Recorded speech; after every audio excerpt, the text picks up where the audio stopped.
Greetings, ladies and gentlemen, and welcome to my review of the death battle between Sora and Pit. For those of you that are new to these reviews, I focus less on the animation and humor of Death Battle, and instead focus on the research and critical analysis. You see, I wish to improve my own skills in these fields, and these prediction/review videos are a perfect way for me to do so. This video will consist of me going over what I got wrong in my prediction, what I got right, what I learned, and then finally, my critiques of the episode. I will also be using some new music in this video, so let me know what you guys think of it. Anyway, let's get into it. First, what I got wrong. There were a number of feats I missed for Sora, and one or two for Pit. For Sora, I totally missed this moon laser feat, and I missed the leaving lightning in the dust feat. I actually knew about both of these things, but for some reason they just slipped my mind when covering the characters. Similarly, I knew about these buildings Sora sliced being made of a solid material, but once again, it just slipped my mind during the prediction. The main feat I missed for Pit was that I didn't realize that Hades had chopped through this diamond pillar. Admittedly, I gave Hades far more strength than what Death Battle gave him, but we'll cover that in a minute. Aside from that, I also knew Pit dodged this moon laser, but I never considered trying to measure its speed, mainly because I already considered Pit's reaction speed to be faster than light. But still, it was something I could have mentioned or measured in some way.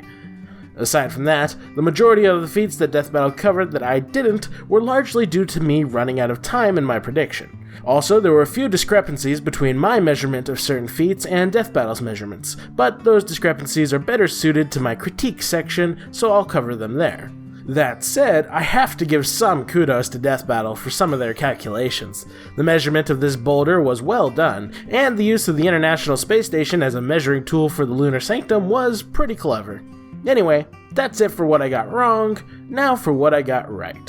Sora won the death battle. Yes! My winning streak is officially back. Aside from predicting Sora's victory, I was also largely aware of the majority of his feats and capabilities, and the same is true of Pit. The few things I missed were not so significant that they majorly changed the outcome of the fight. That's everything I got right. Now for what I learned. The main lesson I'd say I learned from this episode is that Death Battle is an evolving force, which is good.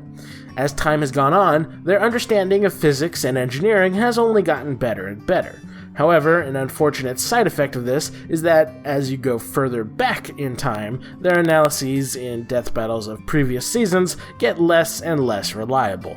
For example, I love Season 1 of Death Battle, but at the same time, I don't really go out of my way to defend its results, since the majority of Season 1 is kind of a mess.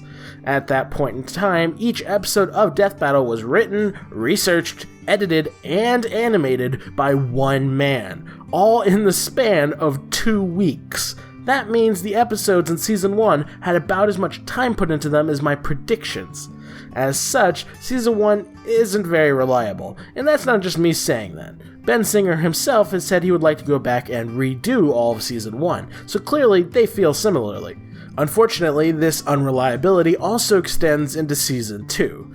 You see, the main topic that brought this lesson to my attention was the way the Death Battle's definition of lightning speed has changed over the years. Lightning speed was first defined in Season 2, specifically in Mega Man vs. Astro Boy, when they defined lightning speed as 224,000 miles per hour. However, as of Season 4, specifically in Naruto vs. Ichigo, they now define lightning speed as being 220 million miles per hour. That's a big difference. This change was caused by Death Battle's understanding of lightning improving. You see, lightning is divided into 2 parts. The first part, called the attachment, consists of an ionized channel of air traveling towards the ground. This is the part that travels at 224,000 miles per hour. However, the attachment is not the part that involves electricity. The second portion is where that happens. This second portion, called the return stroke, consists of a stream of electrons traveling through the ionized air channel and discharging into the ground. This is the traditional lightning bolt. This is the part that we see in the night sky, and this is the part that travels at 220 million miles per hour. And the reason I'm even bringing any of this up is to show that even conclusions Death Battle made as recently as Season 2 are not necessarily supported by the modern Death Battle. The reason this is a lesson for me is that anytime you're trying to predict the future actions of something, your best bet is to look at their past actions. However, because Death Battle is ever evolving, that means I can't use episodes that are too old, as the further I go back, the less likely those episodes are to accurately depict Death Battle's modern thought processes. As such, I will be exerting a certain degree of caution from now on when it comes to relying on previous death battles in terms of analysis. I'll still trust relatively recent death battles, like those that occurred within the last 2 seasons, but any older than that, and I'm gonna have to take them with a pinch of salt. Don't misunderstand, this isn't me losing faith in Death Battle or anything like that.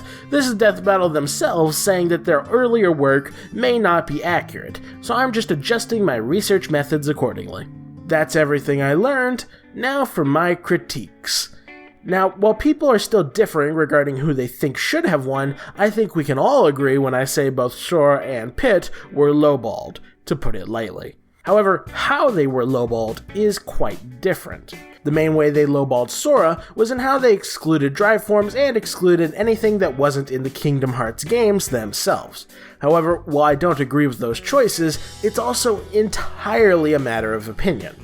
I am of the opinion that Sora can access drive forms without the aid of party members, as evidenced by this scene in which Sora is using Valor form without Goofy disappearing.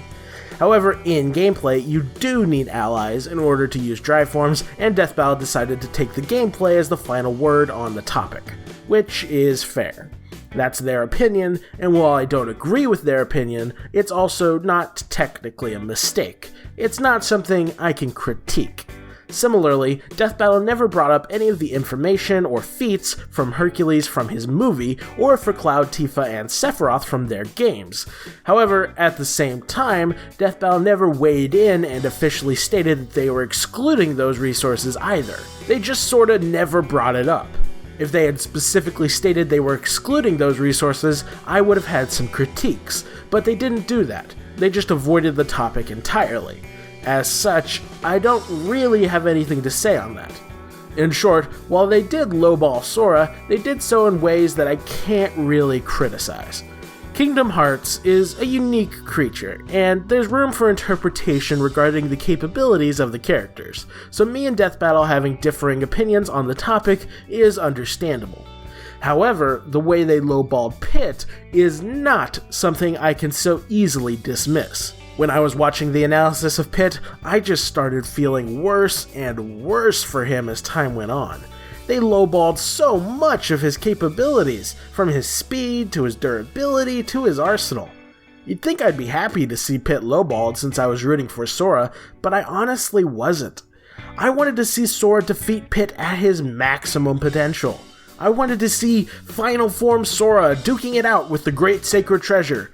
Instead, I got a slightly lowballed Sora and a majorly lowballed Pit.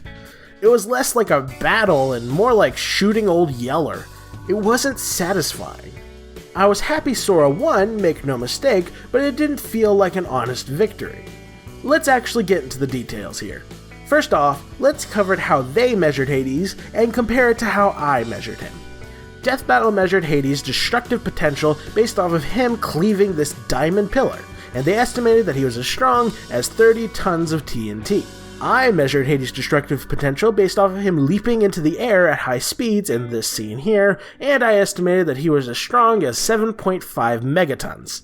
In other words, they said Hades was strong enough to destroy a city block, whereas I said he was strong enough to destroy several cities. That is a big difference. So let's go over the leaping feat again, and instead of highballing it like I did in my prediction, we'll lowball it and see what is the weakest possible interpretation. The goal here being to demonstrate that even while lowballing, Pit is certainly more durable than 30 tons of TNT. This feat is divided into 2 parts, the speed Hades is traveling and the weight Hades possesses. For the speed, I used this formula to calculate the distance he traveled. However, this formula is based off of measuring how far Hades would have had to have traveled if he was 150 feet tall. I was most certainly highballing when I concluded Hades was that height, so instead, this time, we'll hardcore lowball this and cut his height in half. Now let's calculate how far Hades would have had to have traveled if he was 75 feet tall. Make no mistake, Hades is definitely taller than this, but I'm trying to prove a point. When we run the 75 feet through the formula, we find that Hades would have had to have traveled 214,859 feet, or 40.7 miles. He traveled this distance in 0.8 seconds, which means he was moving 183,119 miles per hour. As you can see, with this lowball, his speed has gone down significantly. Now for his weight. When I originally calculated his weight, I based it off of how heavy a human would be if they were his size. From what I could tell, a 150-foot tall human would weigh over 1,000,000 pounds. However, for this recalculation, we're gonna lowball this to the extreme and say Hades only weighs as much as a regular human. That's right, we're gonna say the 75-foot tall giant just weighs 200 pounds. That's literally less than I weigh. And 200 pounds moving at this speed would carry 303,966,000,000 joules of energy, which is comparable to 72.7 tons of TNT. When we compare that to the strength Death Battle gave him, we see that even when we lowballed this feat to the point of insanity, it's still more than twice as much. You're beginning to see why I was feeling so bad for Pit. But for the sake of argument, let's say Death Battle dismissed this feat because Hades is a magical god, and we can't possibly apply physics to him. Of course, they had no problem applying physics to Raven's soul, but I digress. Even when we throw out this Hades feat entirely, Pit has other durability feats. For example, Pit once flew into this skyscraper-sized cannon, which then fired him into space. To calculate this, we need look no further than Death Battle's own calculation of the Hercules Rock Titan feat. Here they state that it would take 24 megatons to launch 1,633 tons into space. Following that math, that means it would take 7.5 tons of TNT to launch 1 pound into space. Pit weighs 124 pounds, which means, according to Death Battle's own math, it would take 930 tons of TNT to launch Pit into space. And just in case you're wondering, it would actually take a fair bit more than this because the Rock Titan was launched at a much slower speed than Pit was. So 930 tons is the absolute bare minimum. And this whole cannon feat isn't some obscure event. Everyone knows about this scene. It's one of the most famous feats Pit has, so I don't understand Death Battle's logic here. Aside from durability, Pit has also flown into space without the aid of a cannon on multiple occasions, so I find it odd that they would give him a flying speed slower than escape velocity. Furthermore, I found it quite odd how they felt the need to differentiate between natural lightning and magical lightning. Both Pit and Sora have dodged lightning, but Death Battle seemed to be under the impression that magic lightning is somehow slower than regular lightning, which I don't quite understand. Why would we think magically generated lightning is any different from regular lightning? They're both lightning, it's just that the force that brought them into existence is different. Yet Death Battle didn't seem to agree, and the main outcome of this distinction is that they gave Sora lightning speed, but not Pit. And quite frankly, I do not see enough evidence to support this decision. Furthermore, it contradicts their own conclusions from previous Death Battles, even ones as recent as Naruto vs. Ichigo. In that episode, they were fine with saying that the punch of the 4th Raikage was lightning speed, despite him using magic lightning. Yet, in Sora vs. Pit, they're like, oh, nope, magic lightning doesn't count anymore for some reason. So, yeah, I don't know what to make of this. It's weird, and they don't really explain their reasoning at all, which is my biggest problem. I'm fine with them reaching new conclusions, but I need them to explain their reasoning. Demonstrate what your rationale was so I can better understand where you're coming from. I get that Death Battle is an ever-evolving force, and that your arguments and perspectives are going to change, but when they do, you need to tell us why. The reason I'm okay with you guys changing the speed of lightning is because you explained why you did it. You made it clear that the speed changed because you're measuring a different part of the lightning bolt. Boom! Fantastic! You changed your perspective, but you explained why, so I'm satisfied. As long as you do that when you change your mind on things, I will be happy. If you had explained the magic lightning situation, I wouldn't have been forced to critique it like this. Or at the very least, I wouldn't have criticized it as much. Aside from that, the only other major thing that I feel is worth bringing up is the exclusion of the Great Sacred Treasure. Now, originally I thought they excluded it because Hades destroyed it, but after rewatching the episode a few more times, I saw this note here in which they state that the Great Sacred Treasure was left out because they also left out Sora's gummy ship. Now, from a death battle perspective, this makes some sense. They have been known to leave out comparable abilities to save time. You need look no further than Luigi vs. Tails or Donkey Kong vs. Knuckles to see what I mean. However, while it made sense to do that in those scenarios, I feel it isn't quite appropriate in this one. Mainly because the gummy ship isn't really part of Sora's arsenal. He doesn't carry it into battle against the various bosses and whatnot that he faces in his story. It is purely used for long-distance travel. It serves no purpose in the story beyond that. By contrast, the Great Sacred Treasure is the ultimate weapon that Pit only unlocked at the end of his story, which he had to equip in order to defeat the final boss of his game. Excluding the Great Sacred Treasure would be like excluding the Master Sword for Link, or the Berserker Armor for Guts. It's not really fair. Whereas excluding the Gummy Ship is completely appropriate. Giving Sora the Gummy Ship would be like giving Darth Vader a Star Destroyer. It doesn't make sense. Sure, he uses it quite frequently to get from world to world, but you would never think to give him one in a death battle. Like, there's a reason I didn't cover the gummy ship in my prediction. It's not part of Sora's arsenal. Whereas excluding the Great Sacred Treasure just feels wrong. Death Battle is about showing characters at their maximum potential, and you can't really do that for Pit if you're excluding his greatest weapon. To put it another way, I would have had a million critiques if Pit won the death battle, but I guarantee I wouldn't have been complaining about the exclusion of the gummy ship. By contrast, even though I am not a Kid Icarus fan, I find myself feeling gypped on Pit's behalf that his ultimate weapon was excluded. So, yeah, I disagree with that decision. I understand why they did it, but I don't think it was appropriate in this situation. Regardless, that's all my critiques for Sora vs. Pit, but I have one more critique to throw out regarding Season 5 of Death Battle as a whole.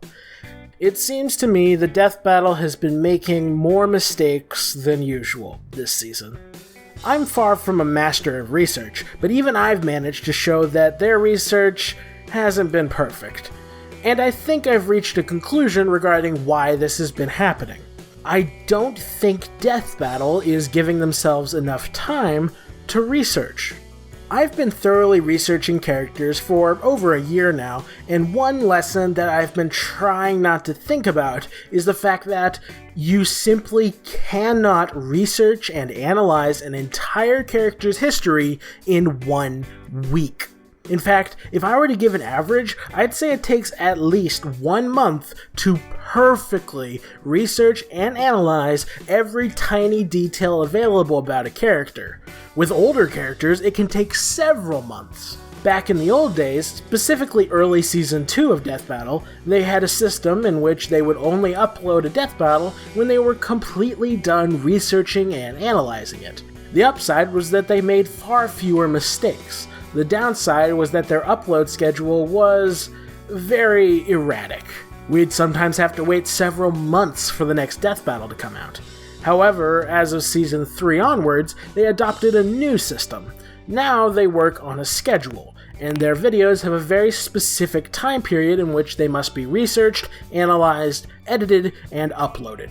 The upside is that this made it so we got death battles far more frequently. We now get 1 to 2 episodes per month. However, the downside is that more and more research errors have popped up. This was, unfortunately, inevitable. You can't make this many death battles this frequently and expect the quality to not take a hit.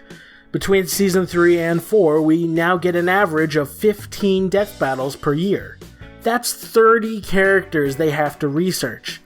There are usually 365 days in a year. Assuming they don't work most weekends, and excluding 10 days for vacation, that's 250 days they could spend researching each year. Divide that by 30, and we find that they only have time to spend 8.3 days researching each and every character. You starting to see the problem here? But let's continue. Assuming they research for 8 hours every day, that would mean they have 66.6 hours to research each character. To use a random example, let's look at My Little Pony. At the time of Twilight Sparkle's death battle, there were about 62 hours worth of cartoon episodes, 30.6 hours worth of books, 17 hours worth of comics, 6.28 hours worth of movies, and 3.5 hours worth of short films. That's 119.38 hours worth of MLP resources to look through, which is equal to about 15 days worth of research. Of course, that doesn't take into consideration the time that must be spent getting access to those sources, and the time that's spent switching between those sources. For that, we'll just assume it takes about 10% of the research time, which in this case would be about 12 hours. Then there's also the analysis of the feats in those sources. Analysis is quite variable in terms of how much time it takes. Simple equations can be done in a matter of minutes, but more complex mathematics can take hours, and if you have to research and learn an entire new form of science or mathematics in order to calculate a feat, then that could take days. And sometimes a feat involves math or science that require advanced education to even begin to comprehend, like rocket science, in which case an expert must be consulted. Depending on the expert, it could take several days or even weeks before you could get in contact with them. However, to make things simple, we'll just once again assume that the analysis portion takes about 10% of the research time to complete, which in this case would be another 12 hours. As such, in order to completely research and analyze Twilight Sparkle, they would have had to have spent a bare minimum of 143.3 hours investigating. That's equal to about 18 days worth of work, which is quite a bit more than the 8.3 days that they can spare. And I know they have more than one person on their research team, but the efficiency of a research team is far from 100%. Even if you're assigned to cover, for example, Season 7 of MLP, you still need context from Seasons 1 through 6 in order to have any clue what it is you're looking for. As such, splitting up the research is only somewhat effective. And since the team will have to constantly double-check feats and scenes in order to confirm the context and accuracy of said feats, that cuts down the efficiency as well. Still, it's not impossible for Death Battle to have covered all of MLP in 8.3 days, but it is highly unlikely that they covered it perfectly. They would have gotten through by the skin of their teeth, and that's just My Little Pony. Some characters require gargantuan amounts of research to cover perfectly, such as most anime characters. In order to cover a character like Luffy, for example, not only would you have to watch the entire anime, but you'd have to read the entire manga as well, as there are plenty of feats and pieces of information that are exclusive to one or the other, not to mention mistranslations that require consulting different languages and so on. Heck, just watching all of the episodes of One Piece, which they would have had to do for Zoro vs. Urza, would have taken, at the time, about 306.4 hours, or 38.3 days. And that's not including the movies, manga, or anything else. In fact, just watching One Piece would have cost them so much time that they would only have 7.3 days to research each of the 29 other characters in Season 3. and that's just from watching one anime. The point I'm making is that the majority of these characters have so much that needs to be covered that Death Battle would have had to have been working in overdrive just to keep up, and that's clearly not something they can do forever.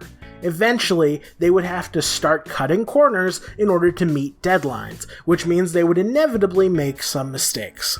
And it seems clear to me that the corner cutting finally caught up to them in Season 5. Nearly every match this season had clear flaws that I've discussed in my reviews, which is starkly different from Season 4, when I almost never saw anything truly worthy of criticism, at least not from a research standpoint. In short, in order to keep up with this insane upload pace, I do believe Death Battle has sacrificed quality for quantity. And I don't really know how to feel about that. On the one hand, I'm a huge fan of the show, which means I want to see them succeed. And from a business standpoint, having a consistent and frequent upload schedule is definitely going to make them more money. So if sacrificing quality for quantity is what's necessary for them to succeed as a business, then I can't really fault them on that.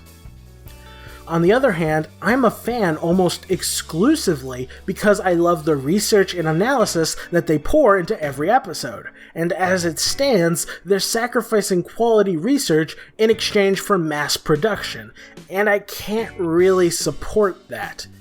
If I could have it my way, they would go back to the Season 2 format of only uploading when they were done, no sooner, no later. But if doing so puts their business in jeopardy, then I don't want that to happen. And thus you see the dilemma I'm in. I will say, Season 5 has been the least enjoyable season of Death Battle I have ever experienced, including Season 1. So, yeah. I hope something changes. That's all my critiques, which means we've reached the end of the video.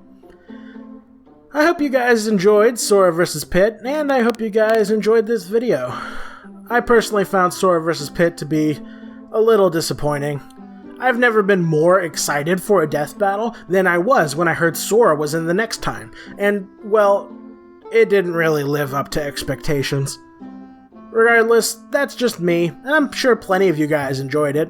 It was easily one of the better animations we've had this season, despite the stylization choices. Also, sorry this video came out so late. I've been quite busy with real life stuff, and it just wasn't possible to get it out sooner. Speaking of which, I have an unfortunate announcement. I'm afraid I will not be doing a prediction for the upcoming death battle between Leon and Frank. I just don't have the time to research them properly, and I refuse to make a prediction if I don't think I can do the characters justice. Honestly, I've been feeling kinda discouraged about making predictions in general as of late. I mean, if I'm never gonna have the time to research everything, then I'm never gonna do the characters justice, which seriously concerns me. I've actually been thinking about retiring my prediction series altogether, but I haven't really decided yet. What do y'all think? Do you still want predictions, even if I'm never gonna do the characters justice? Let me know in the comments below. Also, let me know what you think of the new music. Anyway, I think I've rambled long enough. Thank you guys for supporting this series, and I'll catch you in the next video.